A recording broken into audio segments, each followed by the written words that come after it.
Genesis chapter 2. Thus the heavens and the earth were completed in all their vast array. By the seventh day God had finished the work he had been doing.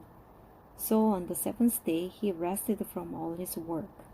Then God blessed the seventh day and made it holy, because on it he rested from all the work of creating that he had done.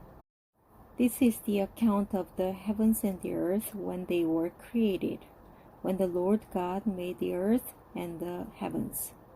Now no shrub had yet appeared on the earth, and no plant had yet sprung up, for the Lord God had not sent rain on the earth, and there was no one to work the ground.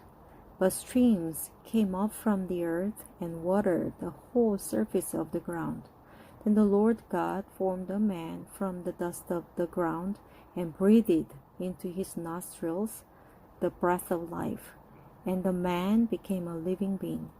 Now the Lord God had planted a garden in the east, in the Eden, and there he put the man he had formed. The Lord God made all kinds of trees grow out of the garden, trees that were pleasing to the eye and good for food. In the middle of the garden were the tree of life and the tree of the knowledge of good and evil.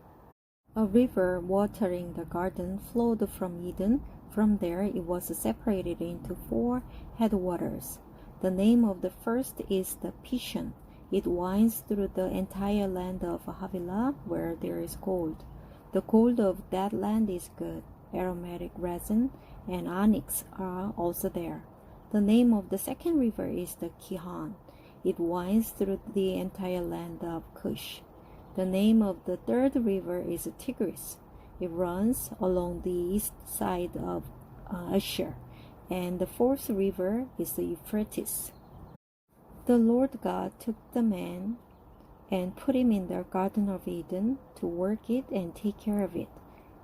And the Lord God commanded the man, "You are free to eat from any tree in the garden, but you must not eat from the tree of the knowledge of good and evil.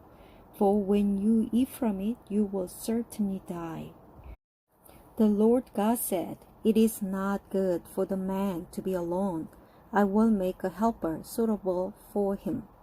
Now the Lord God had formed out of the ground all the wild animals and all the birds in the sky.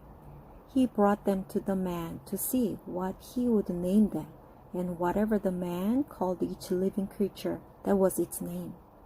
So the man gave names to all the livestock, the birds in the sky, and all the wild animals. But for Adam, no suitable helper was found.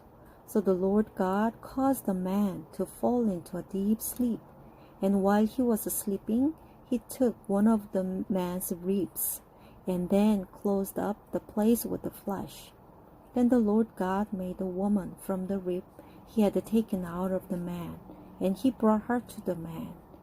The man said, "This is now bone of my bones and flesh of my flesh. She shall be called woman, for she was taken out of man." That is why a man leaves his father and mother and is united to his wife, and they become one flesh.